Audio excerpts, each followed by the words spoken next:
አስቂኝም አናዳጅም ስራዎቻቸውን በዚህ መጽሐፍ ውስጥ አንብቤ ስጨርስ አንድ ጊዜ ወላይታ ለስራ ሄጄ አንድ የወላይትኛ ተረት ሰማሁ።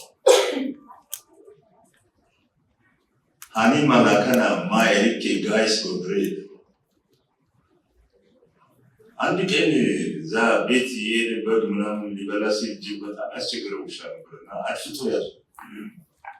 አድፍጦ ያዞ ሲበላው መሮተ።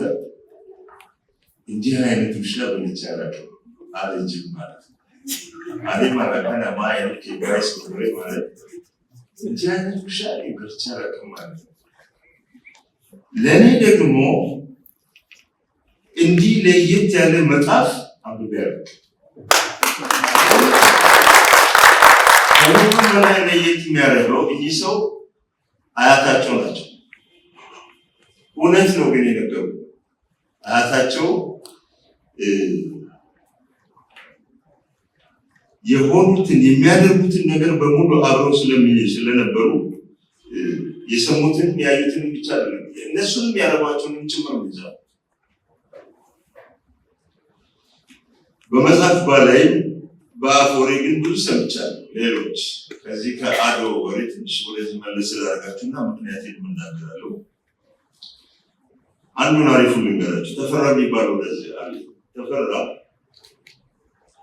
የአባቱ እናት አስቸጋሪነት ቢነግረን አይበቃው። የአባቱ እናት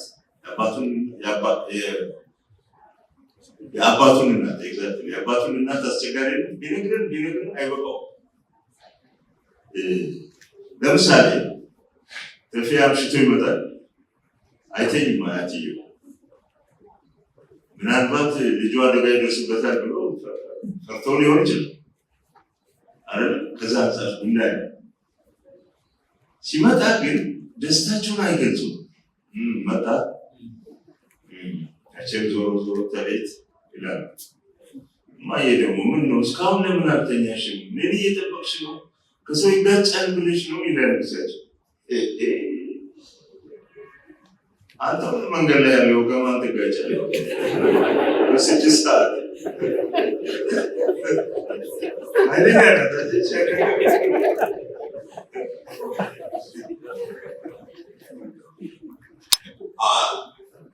ይህን የምነግራችሁ በምክንያት ነው። በኋላ እነጋገራለን። አያቱ ልክ ወደ 3 ሰዓት 3 ተኩል ሲሆን ቁርሳቸውን ይበላሉ። ቁርሳቸው ጥርሳቸው ተነቅሎ ስላለቀ ወይ ጨጨብሳ ወይ ገንፎ ወይ ቂንጭ ወይ በሶ ብዙ መዳትም መከርተትም የማይፈልግ ስራ ማበዛ ነገር ነው የሚሰራቸው። ቅቤ ጨፍ ካላለ አትነካውም ይላል። ቀስ ብለን ወንበሩን ማንቀሳቀስ ስንጀምር ደስ ይላል መሰለኝ። ጸጥ ትላለች እንደ ህፃን ልጅ። በዛው እንቅልፍ ይዟት ይሄዳል። ሮክ ኤንድ ሮል ወንበር ላይ ነው የሚያስቀምጧቸው። የተቻላቸው ናቸው። ቤቱ ቢላ ችግኝ ምናምን ያለው ቤት እና ተዳፋት እዛ ጋር ያስቀምጧቸውና ምግባቸውን ከሰጧቸው በኋላ ትንሽ ነካ ያደርጓቸዋል። እነዚህ ሲሉ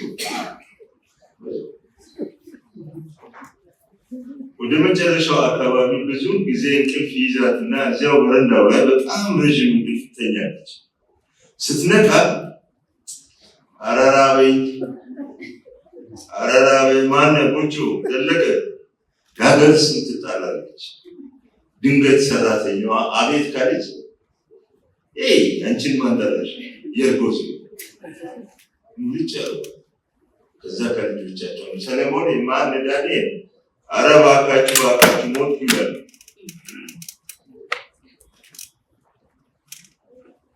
ይሄ ጥሩ ነው። እዚህ ድረስ ጥሩ ነው።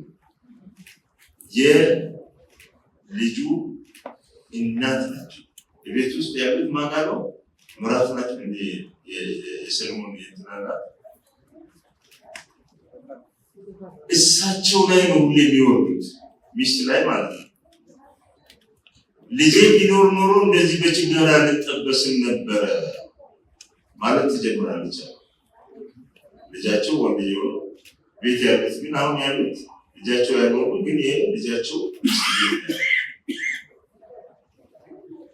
ልጄ ቢሆን ኖሮ እንደዚህ አታረገኝም፣ በችግር አልገረፍም ነበር። ባዳ በመሆን ድሮስ ከባዳ ምን ይጠበቃል? እኔ መድረሻና መድረሻ የሌለኝ እዚህ እግዚአብሔር አምጥቶ የጣለኝ ማን በርድ ማለት ነው። ልጄ የቀይ ጥቁር ሆኖ በረሃ ለበረሃ ተንከራተው ገንዘቡን የሚያመጣው ከነዘመዶችሽ ዓይንሽ እስኪቆጠር እየበላሽ እኔን እናቱን አንድ እናቱን መድረሻ ብሷል እንዲህ በችግርና በችጋር ትበሺ ቴዎድሮስ ባዳ አንድ ቀን ደግሞ ዛወረዳው ላይ ቁጭ እንዳሉ ሮክ ያደረጓቸውና ይዟቸው ይላል።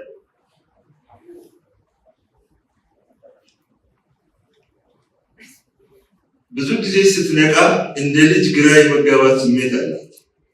በረንዳውን ቁልቁል ስታይ ግቢ ውስጥ ሶፋዎች፣ ምንጣፍ፣ ጠረጴዛው፣ ቲቪው ወጥቷል። ግቢው በሙሉ በዕቃ ተሞልቷል። ሰዎች ውር ውር ይላሉ። ግቢ እየተጸዳ ነው። የእንቁጣጣሽ ዋዜማ ነው። ነቁ ማለት ነው።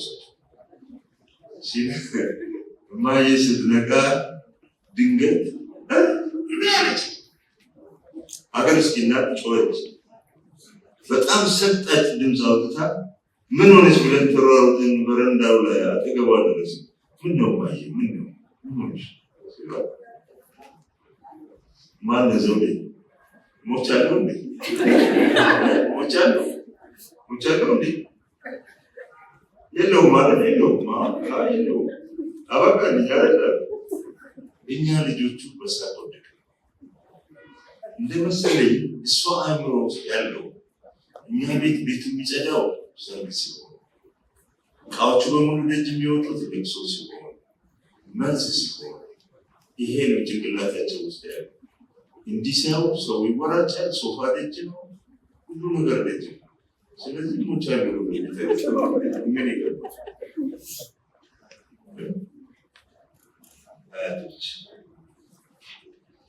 ወደ ዛሬው ጉዳያችን እንመለስ። አድዋ መጽሐፍ ውስጥ የምናነባቸው የአያት ባህሪያት ካየናቸውም ከኖርናቸውም ከሰማናቸውም ለየት ያሉ ናቸው። ወይም ብዙም ያልተለመዱ ቢሆንም ጭራሽ የሉም ማለት ግን አንችልም። አንዳንዶቹ ሌላ ቤተሰብ ውስጥ ቢኖሩ ብልጭ ድርግም የሚሉ ናቸው። አንዳንዶቹ ደግሞ የተከሰቱበትን ቤተሰብ ክፉኛ የሚንጡና የሚያናውጡ የሚበጠብጡ እስከ ፍቺ የሚያደርሱ ባህሪያት። በተለይ የችግሩ መንስኤ የባል እናት ተሆኑ የባል እናት ችግር በፈጣሪ ከሆኑ ያገኝ ችግር ይህ ሁሉ ያልኳቸው ደግሞ እዚህ ብዙዎቻችሁ ሳያቸው ብዙ ሩቅ አይደለም። አያት ለመሆን ብዙ ሩቅ አይደላቸው ወይም አይደለም ሊሆን ከነኚህ መልካም ካልሆኑ ባህሪያት ራሳችንን መቆጠብ መቻል። ለቤተሰቡ ፍቅር ሊኖረን ይገባል። ሰራተኛዋ ተቀጥራ በአሁኑ ጊዜ በተለይ አያቶች ቤት ካለ በጣም ችግር ነው። ቤትሽን እጠብቅልሻለሁ በሚል ሰንካላ ሰበብ ሰራተኞቹ ጥንብር ኩሳቸው ነው የሚሆኑት። ደክመሽ ስትመጪ ሰራተኛ ትዬ በቃ እኔ መሄድ ነው። በስንት መከራ እንደተገኘች ያቺ ሰራተኛ ታውቁት።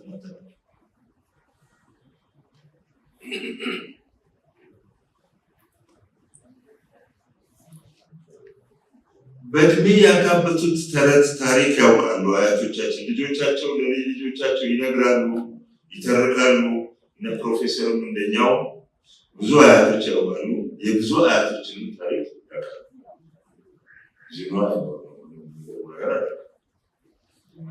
ይሁን እንጂ አያታቸው ሲናገሩ፣ ሲሆኑ፣ ሲያደርጉ ያዩትን የሰሙትን አሳምረው ከሚያውቋቸው የሌሎች አያቶች ባህሪያት ጋር ሲያነጻጽሩት ይለያል። ይህን የተለየውን ነው የጻፉልን ብዬ አምናለሁ። የአያታቸው ችግር የባህሪ አፈንጋጭነት እንደሆነና ታሪካቸው በእርግጥም ስለሚገርም ከማንም የማይገጥም ስለሚመስል ምናልባት ለሰዎች በጽሁፍ ብናስተላልፈው ሰዎች ሊማሩበት ይችላሉ በሚል እምነት ያደረባቸው ይመስላል። ተሳሳተ። አድዋ ብዙ አናዳጅ ድርጊቶች አሏቸው። ራሳችሁን እያያችሁ የምታውቋቸውን ሰዎች እያያችሁ ታነቡት ጥሩ ነው። ይህ የመጀመሪያው እኔ አሁን በጣም የገረመኝ የእሳቸው ባህሪ አፈንጋጭነት መጀመሪያው የእነሱን እናት ለማግባት ጋሽ ወልደ ሚካኤል እትዬ አስካለ ልጩልኝ ብለው ሽማግሌ ወደ ሀብተ ማርያም ቤት የላኩ ጊዜ ሀብተ ማርያም አቶ ሊሆን ይችላል። በወቅቱ ከአዶ ጋር ተለያይተው ነበር። ስለዚህ ምናሉ ሽማግሌዎቹ ሲመጡ እባካችሁ ከእናቷ ጋር ልማክርና ቁርጡን ልንገራችሁ ቀጠሮ ስጡኝ ብለው ቀጠሮ ስጡ። አዶን ሄደው ቢለምኗቸው ቢሏቸው ቢሰሯቸው በጭራሽ ኧረ ግድ የለሽም እንዴት ጨዋ ልጅ ነው፣ እንዴት ጨዋ ያሳደገው ነው፣ መልካም ነው ያያቸዋለሁ፣ ለልጃችን ከሱ የተሻለ የለም ብለው ቢሉ ማን ይሰማል? በኋላ በአማላጅ በጊዜታ ይሻል የሚገርመውን ነገር ነው። እሺ ካሉ በኋላ የሰርጋቸው ቀን እንደ ማንኛውም ታዳሚ ነው ቁጭ ያሉት ነው። ልጃቸውን ስመው መርቀው እንደመሸኘት እንደ ማንኛውም ታዳሚ ቁጭ ያሉ። ይሄ ከአንድ እናት የሚጠበቃል። ስለዚህ አንዱ ልዩ ናቸው ማለት ነው። ምንም ቂም ቢኖራችሁ ምንም ጸብ ቢኖራችሁ ልጃችሁ ተድራ ስትወጣ እንዲህ አይነት ባህሪ ማሳየት ሰው ከእናትና ከልጅ የባሰ ግንኙነት እዚህ ምድር ላይ ያለ አይመስልም። ምክንያቱም አንድ ጊዜ አንዲት ሴት ፈረንጅ ሀገር ሙሰሩ ጨዋታው አንዲት ሴት ሰውነቷን በሙሉ እየነካች አሞኛል ትላለች። እዚህ ትላለች፣ እዚህ ትላለች። ባልየው በቃ አንጎሎ በቃ ቀጥታ ሐኪም ቤት ወሰደ። ሐኪሙ ምንሽ ነው የሚያምሻል? ጉልበቷን ትነካ አውጭ ትላለች። እንትን ትነካል በሙሉ ስትነው በኋላ ቀስ አለና እጇን ያዘው ጣቷን ያቺ የምትጠቁምበትን ጣቷን ሲነካት ህመሙ ያለው ጣቷ ላይ ሌሎቹ በሙሉ ጤነኞች ናቸው። ጣቷ ነው በሽተኛው። ከ7 ከ8 ከ10 ከ15 ሰው ጋር የምትጣላ ከሆነ መግባባት ካልቻለ ችግሩ አንተ ነህ ማለት። 9ኙም ባሎች እርኩስ ተማሪዎች ይሆናሉ እያለ እዛ መጽሐፉ ላይ እንደጻፉት ደግሞ ባሎቹን የሚስቧቸው ነገሮች የሴትዮዋ ተክለ ሰውነት ነው። ረሽም ጠይም እንደዚህ የሳርኳቸው በኋላ ከተክለ ሰውነቱ ወዲህ ያለው ነገር ብዙ የሚያቆያቸው አሁን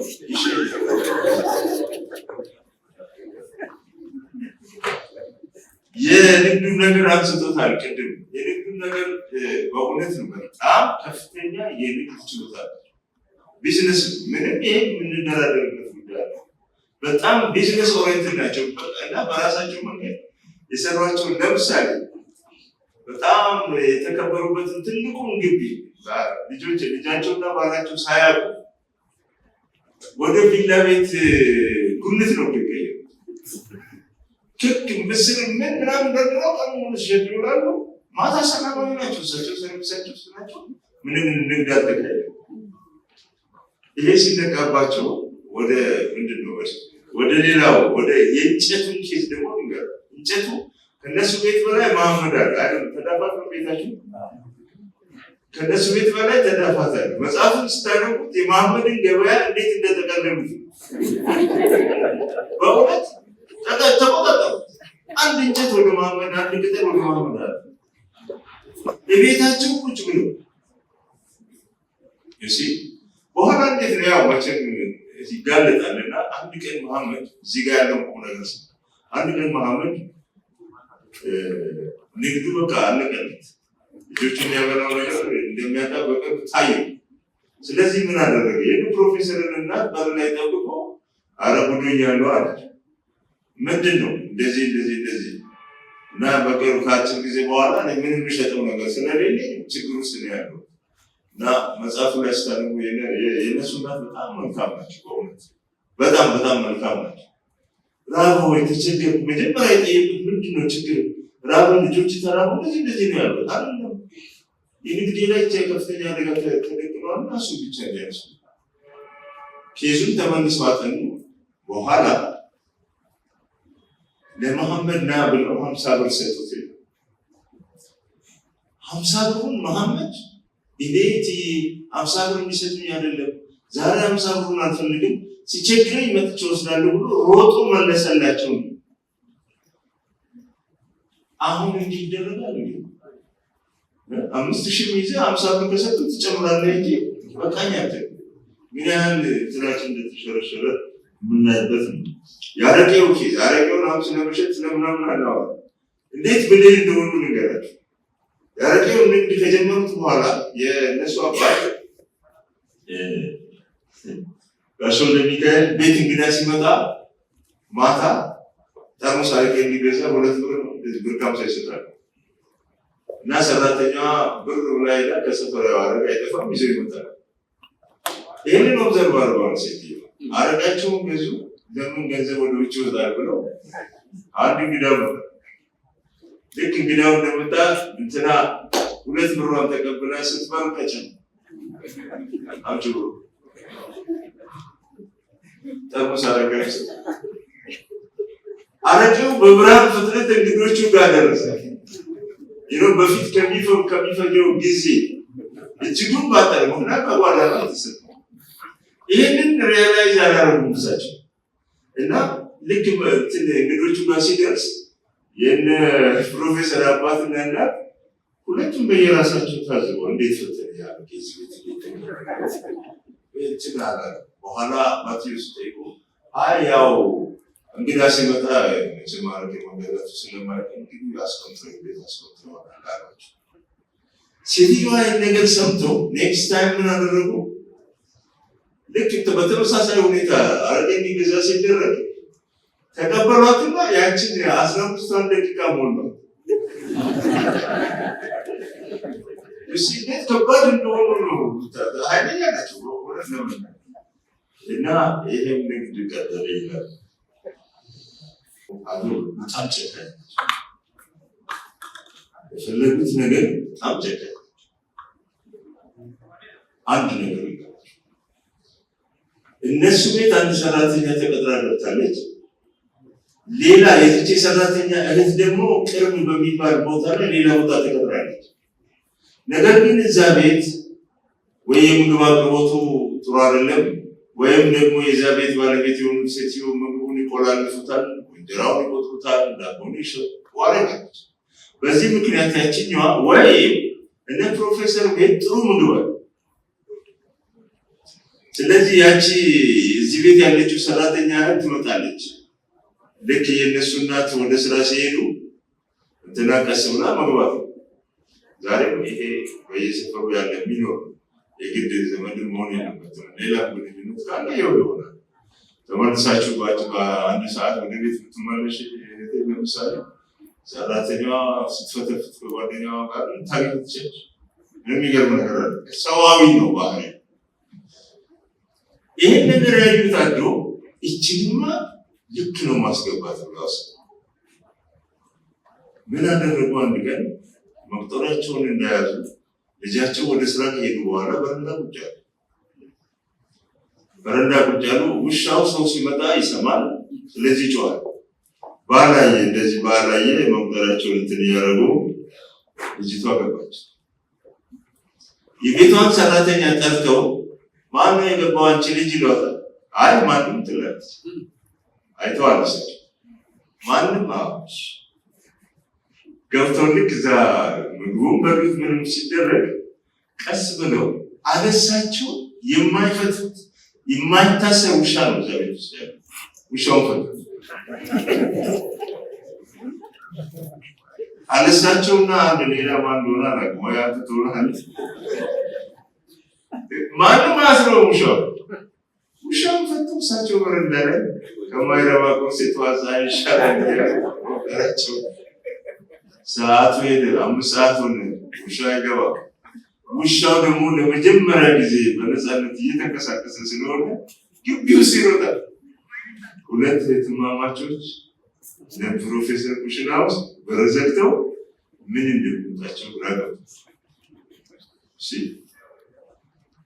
ከዛ 6 ነው 7 ሰዓት ላይ ማማ ምሳ አቅርብ ያለው እና ይግቡና ይብሉ ውሻውም እንግዲህ ደከመው ሲሮጡ እና ውሻውን አስገቡት ሲላቸው ይትናፈሳል።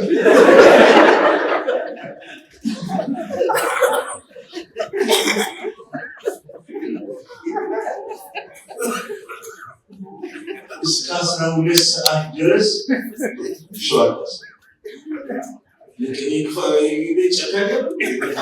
መምጣት አንድ ነገር ነው፣ ማስተማር አንድ ነገር ነው። አሁን ሌሎች አያቶች ይመክራሉ፣ አንቺ ሁለተኛ ቤት አቶች ይሄ የተከበረ ቤት አንቺም እዛው ቤትሽ ሁኚ እሷም እዚህ ትሆን ስትፈልጉ ችተና ብሎ ይመክራል። መጀመሪያ ይሄ ፕሮፐር የሆነው አካሄድ ማለት ነው። ኃይለኛ በመሆናቸው ቀን ሙሉ እንደዛ አድርገው 12 ተኩል የእነሱን እናት ደግሞ እንደገና ነፍሳቸውን ይማር በእውነት ባጸደገነት ያለ ለማለት የምፈልገው በጣም መልካም ሴት ናቸው። ለምን እኔ እነሱንም አላቃቸው እናታቸውን መጽሐፉን አንብቤያለሁ። እንደዚህ አድርገው ማዶ ማታ ባልና ሚስት መጥተው ራት ከተበላ በኋላ ሪፖርት አቀረቡ። እንደዚህ አድርጌ እቺ እንደዚህ አድርጋ የነበረችው ቀን ሙሉ ገትሬያታል እኔ ነኝ ምናምን ብለው ሪፖርት አቀረቡ። ልጃቸው እነሱ እናት ምን ነው ለምን እንዲህ አለች? ያው ቆርበሽ የተራበ ሰው ቢበላ ምን አለ? እኔ እንጀራ ተቆጣጠሬ ይሻል። ስለ ራባት እኮ ነው የምትበላ የምትመጣና የምትበላ እኮ እዛ ምናልባት ምግብ ስለማታገኝ እንዲህ ማድረግሽ ትክክል አይደለም። ሁለተኛ እንዲህ አታድርጊ። እዚህ ቤት እኛ ስላለን መጥቷል ጂም ነው። ይሄው በሁለት ከባድ ልዩነት ነው በሁለቱ ማለት ምንም እንኳን እናትና ልጅ ቢሆኑ ኤክስ ዋይ ክሮሞዞም የሴቶች ሁለቱም አንድ አይነት ሊሆን ይችላል። but the character is different to be honest። ይሄን ካልን በኋላ ወንድም ያው ሎስት ታውን የሚለው አሁን ሞባይል የጠፋው ምናምን ተብሎ እዚያ አዳራሾች የሚዞርበት ጊዜ ነው። አሁን እንዴት ሞባይል እናጥፋው ጋር ደርሰን ማማ ቦርሳውን ጥለዋል እዚህ ጋር ብሎ እየሮጠ የሚያቀብል ልጅ አሁን በስለትም የሚገኝ አይችልም። ቦርሳውን የሚጥሉበትን መንገድ ሊፈልግ ይችላል። በተስኪያን አጠገቦች ብሎ እርሶ ከመላከው ጋር ከአምላከው ጋር ፋክስ ሲያደርጉ በተመሳሳይ ቦርሳ የሚወስድ ልጅ ነው ያለ ያው ቤተክርስቲያን ውስጥ ማለት ነው። ስለዚህ እነዚህ ዘርዘር ያሉ ጉዳዮች ለሌሎች ይጠቅማሉና አድርጉልን። ምክንያቱም ትልቅ ስኬት ላይ ደርሰው ነው ሁለቱም በህይወት ያለፉ። እናንተንም ለዚህ ማድረስ ትልቅ ስኬት ነው እና ከዚህ አንጻር ረጅም ጊዜ ስለወሰድኩ አመሰግናለሁ።